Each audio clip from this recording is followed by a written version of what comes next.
Okay, first grade. Now we're going to be learning about early American civilizations. Today we'll begin to learn about a group of people that lived and farmed together a long time ago called the Maya. The Maya lived in the rainforests in Mexico and Central America. The rainforest is a type of forest that is very warm and wet.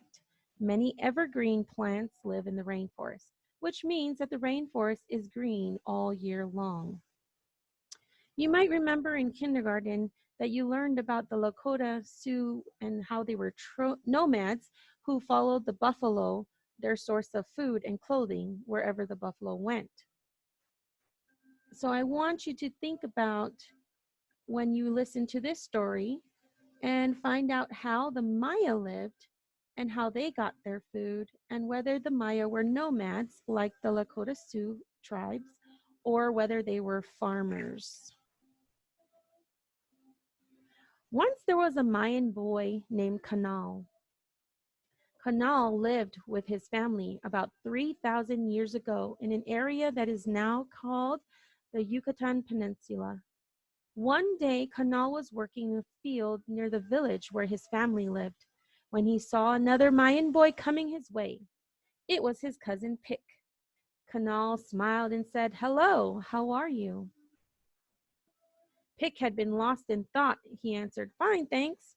But he looked unhappy, so Canal asked, "What's wrong?" Pic said, "My father told me that he is certain there is a hurricane headed this way. He's worried about being able to harvest the maize in our field before the hurricane reaches us." Maize, or corn, was the main crop the Maya grew for food 1,000 years ago, as it still is today. Like most plants we grow for food, maize should be picked when the time is right to get it at its best. Canal knew this, so he understood why Pick was so upset. "That's terrible," Canal said. "Let's go find my father. He will know what to do. He is one of the wisest men in the village." So the two boys started down the dirt path toward their village. As they drew nearer, they saw the houses ahead, each one made of stone. Canal's younger sister, Ikal, Ikal, was sitting in front of their house weaving cotton to make a brightly colored garment. When she saw the boys, she smiled. Canal asked her, "Has father returned from fishing?" "Not yet," said Ikal. "If you are looking for him, he said he would probably try the place where he caught the big fish last week." So the two boys continued on through the village. An old woman smiled and waved. "Here is a little something for you boys," she said. She handed them some chicle, fresh from the sapodilla tree. She smiled. Chicle is like chewing gum, and the boys popped some into their mouths and said, "Thank you," and continued on their way. 10 minutes later, they reached the riverbank. A little upstream, Canal's father, Toon, stood knee-deep in water while the other village men were getting out of a canoe. Toon was strong and very smart, and everyone liked him. Canal and Pick watched as Toon and the other men dragged a fishing net from the canoe to the shore. As the boys hurried forward, Toon and the other men drew the fish in the net onto the riverbank and looked up. "Hello, Pick," he said. "Canal, what are you doing here?" "Father," Canal replied, "Uncle believes that a hurricane is headed this way. He is worried about the maize. It could be destroyed if it is not completely harvested before the hurricane hits."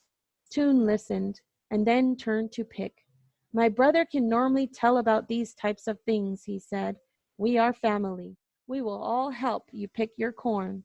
Tell Zook that was Pick's father's name, that I will come this afternoon and bring other family members to help." The boys grinned with excitement. "Thank you, Uncle," said Pick. "I will tell my father." He ran off to tell him the news. Canal looked down and saw that his father had caught many fish. He picked some up and Toon took the rest. Then they headed back to the village. As they came to their village, Toon stopped each time he saw other relatives to ask if they would help harvest the maize for Zook. Everyone agreed to help. Families all depended on each other in their efforts to grow plants, hunt and fish, and even build or repair one another's homes. Each person knew that when it was his or her turn to ask for help, the extended family would be there. By the time Kanal and Toon reached home, everything was arranged. Toon said, "This afternoon, your Uncle Zook will find that he and Pick have all the help they need harvesting the maize. Then we will need to prepare our house for the hurricane." That afternoon, Kanal, Toon, and all their other relatives helped Zook and Pick harvest their maize. They all worked late into the evening, and then everyone went back to their houses to get ready for the hurricane. They hoped that the hurricane would not damage their homes, but they would have to wait and see.